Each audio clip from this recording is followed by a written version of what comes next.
Hi, I am doctor Dilpreet Bajwa. मैं एक ENT surgeon हूँ और आज हम बात करेंगे एक बहुत ही सिंपल से टॉपिक पे, हमारे कान के फंक्शन के बारे में। हमारे जो ये 2 ईयर्स हैं, इनका बेसिकली फंक्शन क्या होता है? बहुत ही सिंपल जवाब है, हमारे कान हमें हियरिंग में हेल्प करते हैं, सुनाई में हेल्प करते हैं, ये हम सब लोग जानते हैं। दूसरा एक बहुत ही इम्पोर्टेंट फंक्शन है कान का, जो ज़्यादा लोग नहीं जानते हैं, और वो है हमारी बॉडी का बैलेंस मेंटेन करना।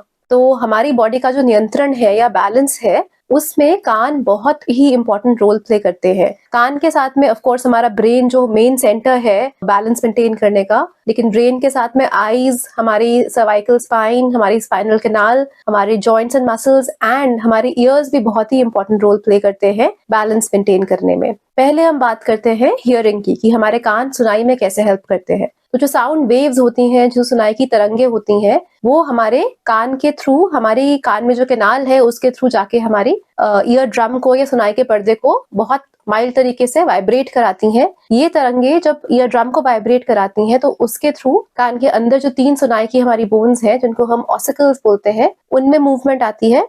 और इन ऑसिकल्स की मूवमेंट से इनर ईयर के अंदर एक फ्लूइड रहता है, जिसकी मूवमेंट हमारी सुनाई की नस को स्टिमुलेट करता है, और वो जाके हमारे ब्रेन में जो हमारा ऑडिटरी सेंटर है, उसको साउंड वेव्स की स्टिमुलेशन पहुंचाती है। इस तरीके से हम लोग नॉर्मली सुन पाते हैं। दूसरा जो इम्पोर्टेंट काम बैलेंस का है, वो काम करता है हमारा इनर ईयर। हमारे इनर ईयर में बैलेंस का भी ऑर्गन रहता है, जिसको मेडिकल टर्म्स में हम बोलते हैं वेस्टिबुलर सिस्टम। इस वेस्टिबुलर सिस्टम में 3 कैनाल्स रहती हैं, जिनके अंदर एक फ्लूइड रहता है, और साथ में कैल्शियम के क्रिस्टल्स रहते हैं, जिनको हम बोलते हैं ओटोलिट्स। ये कैल्शियम के क्रिस्टल्स और फ्लूइड जो है, हमारी मूवमेंट के हिसाब से ब्रेन को एक सिग्नल भेजते हैं कि हम सीधा चले, हमने टर्न लिया, हम गोल गोल घूमे, और उसी सिग्नल्स के हिसाब से हमारा ब्रेन बैलेंस को मेंटेन करके रखता है। काफी बार ऐसा होता है कि हियरिंग लॉस के लिए या कान में दर्द के लिए, खुजली के लिए, कान में शोर आने के लिए तो पेशेंट्स ईएनटी डॉक्टर के पास जाते हैं, लेकिन क्योंकि लोगों को ये नहीं मालूम है कि चक्कर भी